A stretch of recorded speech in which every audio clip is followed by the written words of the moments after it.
Assalamualaikum students, welcome to another video lesson. Today we are going to start our new chapter which is about lines and angles, chapter number 12, page number 146. In this chapter we are going to study about the perpendicular lines, transversal lines and some different kinds of angles. Alright. Okay, let's start from the perpendicular lines. What are perpendicular lines? Perpendicular lines are two lines that intersect at 90 degree. Perpendicular lines वो two lines है जो intersect कर रही हूँ at 90 degree या फिर मैं कह सकती हूँ जो intersect कर रही हूँ at right angle. ठीक है, right आपको पता है 90 डिग्री को हम right angle भी कहते हैं. सो वो टू लाइन जिनके दरमियान हमारे पास 90 डिग्री का एंगल हो उन्हें हम परपेंडिकुलर लाइंस कहते हैं. ठीक है, now come to the next page, page number 147. यहाँ पे मेरे पास टू लाइंस हैं, एक ए बी लाइन है एंड सी डी लाइन है जो इंटरसेक्ट करी है एट 90 डिग्री. ठीक है, ये सिंबल मुझे यही शो कर रहा है कि A B line A B and C D के दरमियान मेरे पास 90 डिग्री का एंगल है.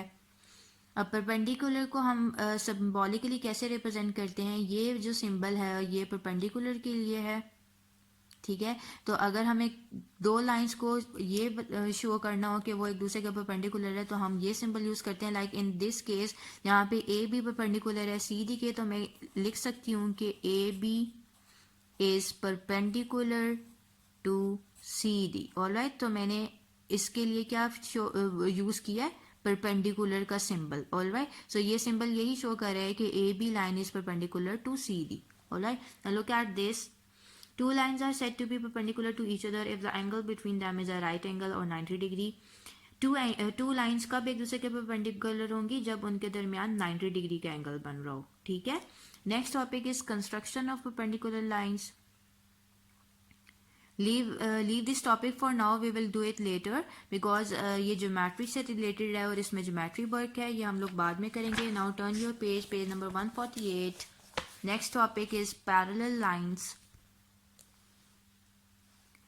Two lines which have the same distance between them and do not intersect are called parallel lines. वो two lines जिनके दरमियान same distance हो और जो intersect भी ना करी हो उन्हें हम parallel lines कहते हैं. ठीक है, now look at this.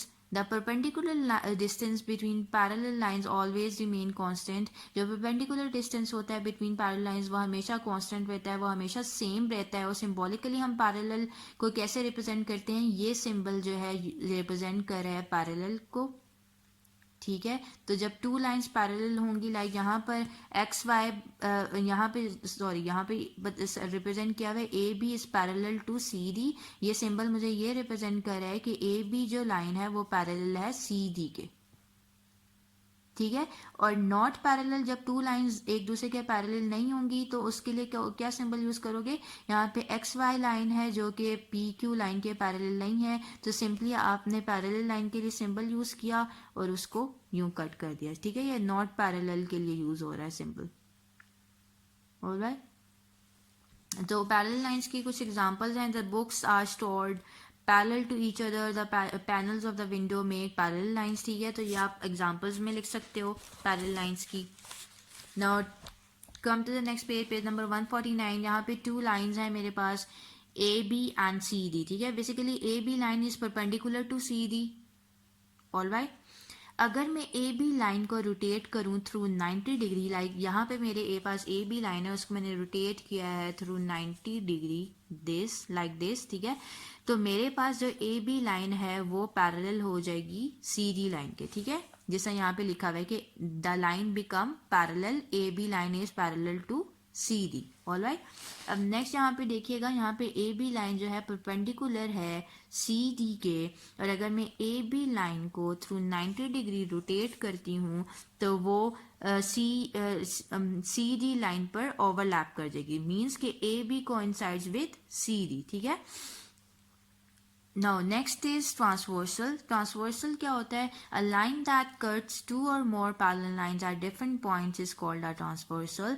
वो लाइन जो two or more parallel lines को एट डिफरेंट पॉइंट्स कट करी है उसको हम कहते हैं ट्रांसवर्सल. ठीक है, अब यहाँ पर टू लाइंस हैं, मेरे पास टू पैरेलल लाइंस हैं और इन टू पैरेलल लाइंस को एक लाइन कट करी है एट डिफरेंट पॉइंट. लाइन कौन सी है, P Q.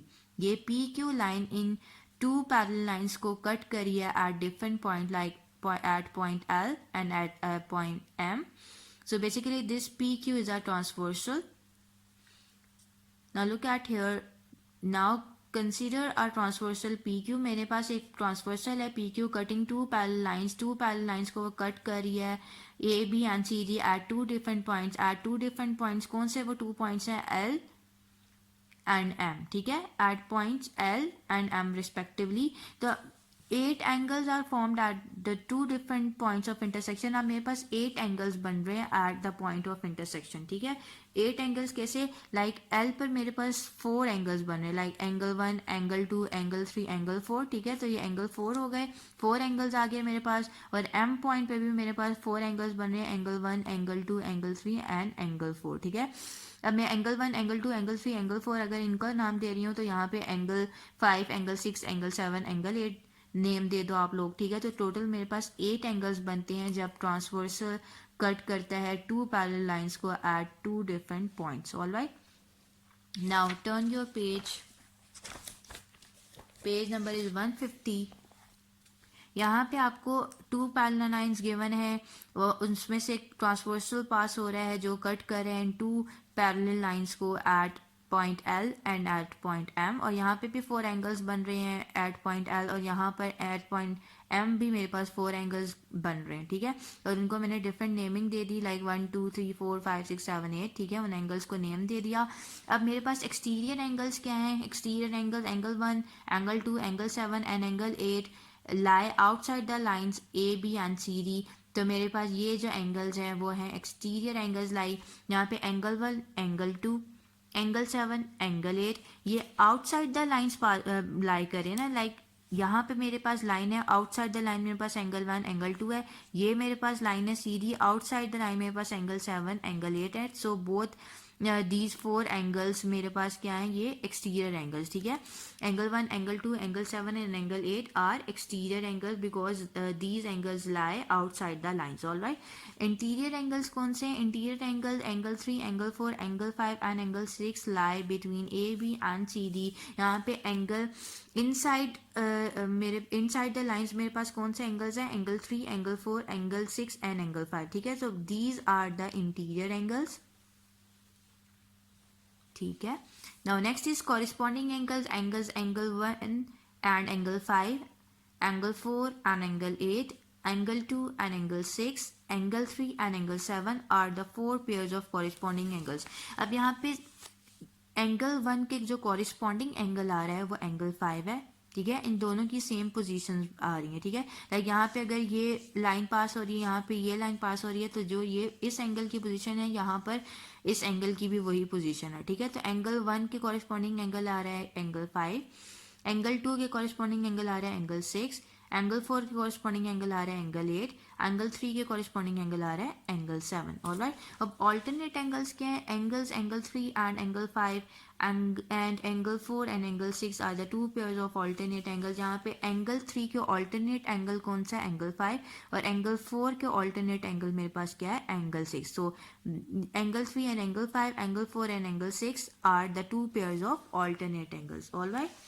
Next is properties of parallel lines. मेरे पास कुछ प्रॉपर्टीज हैं पैरेलल लाइंस. यहाँ पे 3 different sets of parallel lines given हैं. ठीक है, जिसमें से एक ट्रांसवर्सल PQ पास हो रहा है. ठीक है, अब जो कट कर रहे हैं टू पैरेलल लाइंस को at point L and at point M. ठीक है, यहाँ पे भी एट पॉइंट L, यहाँ पे भी एट पॉइंट M, यहाँ पे कट कर रहा है ट्रांसवर्सल. ठीक है, इसी तरह यहाँ पे भी जो PQ ट्रांसवर्सल है वो at point L and M intersect cut कर रहा है इन टू पैरेलल लाइंस को. ठीक है, अब मेरे पास 8 एंगल्स हैं टोटल इन ईच केस. यहाँ पे आपको नजर आ रहे हैं, यहाँ पे भी 8 एंगल्स हैं, यहाँ पे भी 8 एंगल्स हैं, यहाँ पे भी 8 एंगल्स हैं.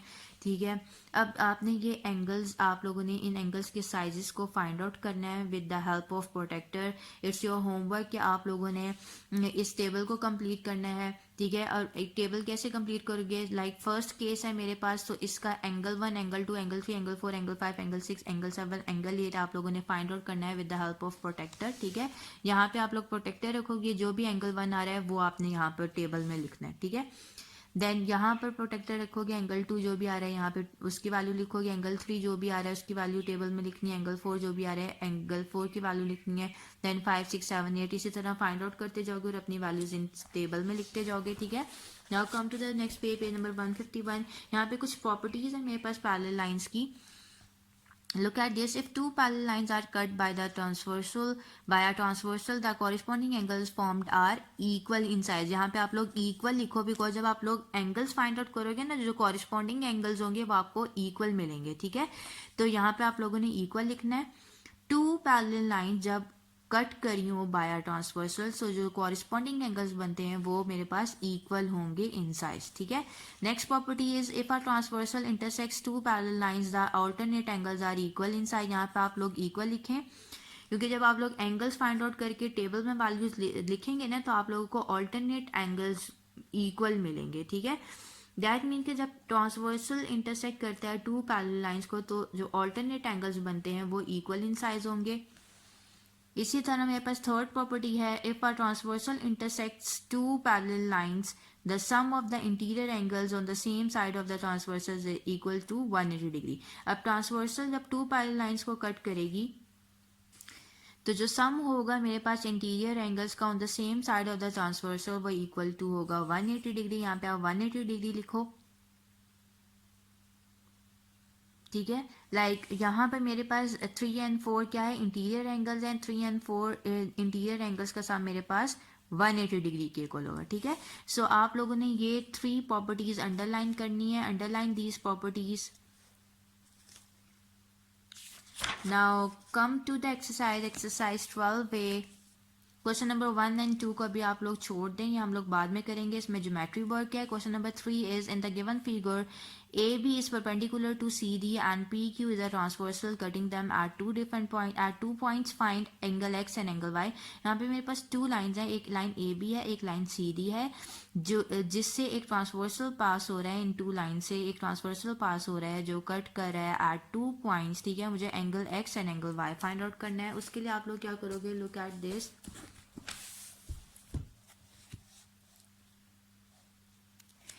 अब AB and CD are two parallel lines। AB and CD मेरे पास 2 parallel lines हैं।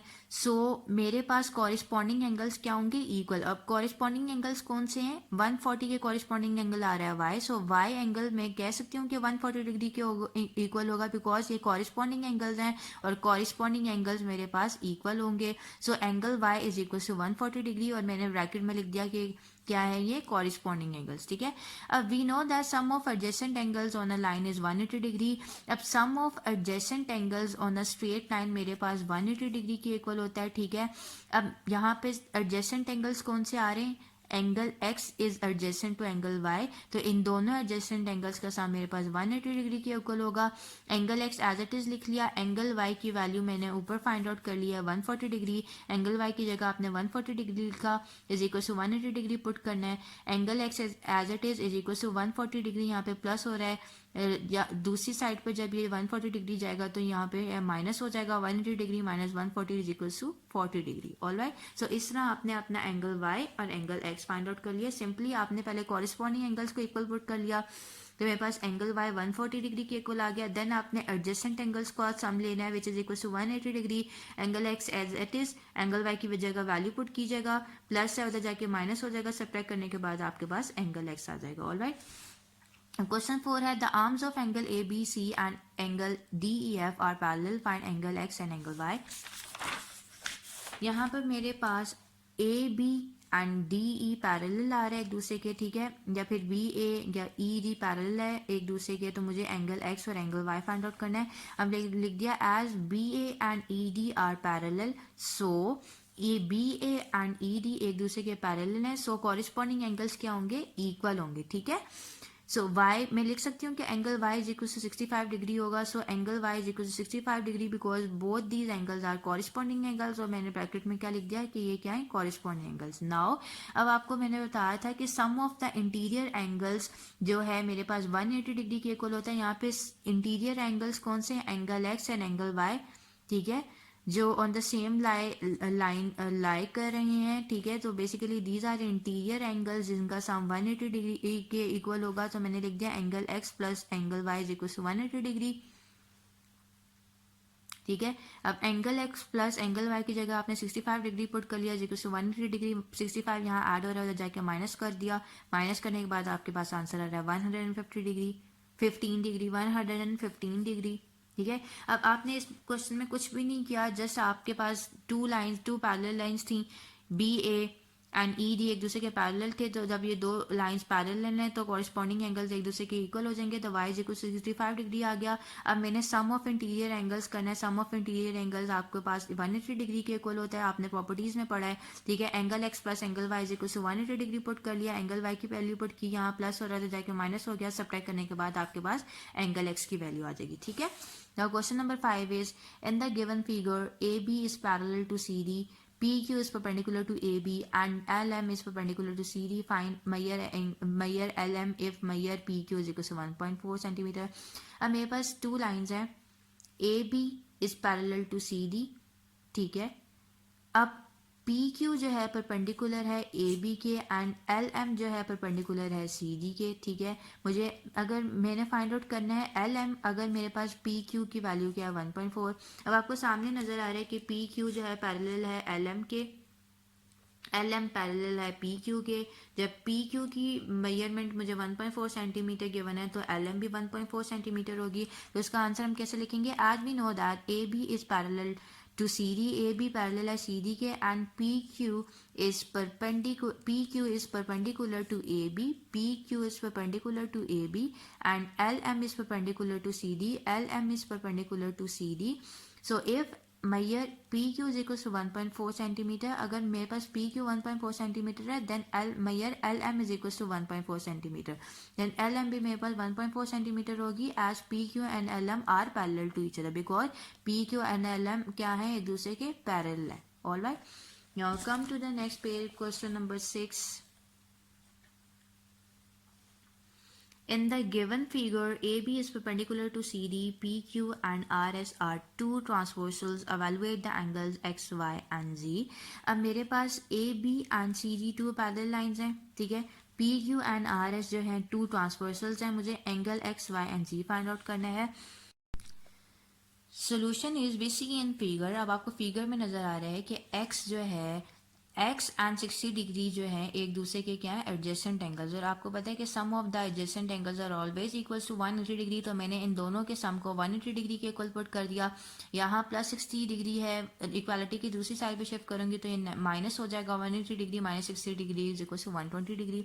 ठीक है। अब आपको नजर आ रहा है कि y एंड 60 डिग्री एक दूसरे के क्या है, कॉरिस्पॉन्डिंग एंगल्स हैं और कॉरिस्पॉन्डिंग एंगल्स एक दूसरे के इक्वल होते हैं। सो मैंने y को पुट कर दिया 60 डिग्री के इक्वल और उसके आगे लिख दिया कॉरिस्पॉन्डिंग एंगल। और राइट, अब इस यहाँ पर आप लोगों के पास जो z एंगल आ रहा है वो 75 डिग्री। ये दोनों एंगल जो है एक दूसरे के एडजेसेंट एंगल्स हैं। तो मैंने इन दोनों के सम को 180 डिग्री के इक्वल पुट कर दिया। यहाँ 75 ऐड हो रहा है, दूसरी इक्वालिटी की दूसरी साइड पे शिफ्ट करेंगे तो माइनस हो जाएगा। 180 degree minus 75 degree is equal to 105 degree. All right, तो इस तरह आपने अपने angle X, Y and Z की वैल्यू फाइंड आउट करी। Question number 7 is, in a given figure RL is parallel to PQ. Find angle PRS if measure angle PQR is equal to 46 degree and measure angle QPR is equal to 65 degree. अब आपके पास यहाँ पर PQ जो है parallel है RL के, ठीक है। और मेरे पास जो मेजर एंगल PQR गिवन है वो 46 गिवन है, ठीक है। और मेजर एंगल QPR गिवन है वो 65 डिग्री गिवन है। मुझे major angle PRS find out करना है। अब आप लोगों को पता है कि sum of the angles of a triangle हमेशा 180 डिग्री को इक्वल होता है। सो मैंने लिखा we know that sum of angles of a triangle is 180 degree. Alright, अब मैंने क्या करना है, नेक्स्ट स्टेप में सारे एंगल्स को ऐड अप कर लेना है। मैंने किया angle P plus angle Q plus angle R is equal to 180 degree. अब आपको पता है यहाँ पे ये ट्राइंगल बना हुआ है, ठीक है। तो इस ट्राइंगल के तीनों एंगल्स का सम 180 डिग्री के इक्वल होगा। और वही मैंने स्टेटमेंट में भी लिख दिया था कि we know that sum of angles of a triangle is 180 degree. तो मैंने इन तीनों एंगल्स का सम 180 डिग्री के इक्वल पुट कर दिया। Angle P plus angle Q plus angle R is equal to 180 degree. Angle P की वैल्यू है 65 डिग्री, एंगल क्यू की वैल्यू 46 डिग्री, एंगल आर मुझे फाइंड आउट करना है 180 डिग्री। दोनों को सम अप किया इन दोनों एंगल्स को, तो मेरे पास आंसर आ रहा है 111 degree plus angle R is equal to 180 degree. अब एंगल आर फाइंड आउट करना है, यहाँ पे ये ऐड हो रहा है, इक्वालिटी की दूसरी साइड पे शिफ्ट करूंगी तो ये माइनस हो जाएगा, 180 degree minus 111 degree is equal to 69 degree. तो इस तरह मैंने एंगल आर फाइंड आउट कर लिया है।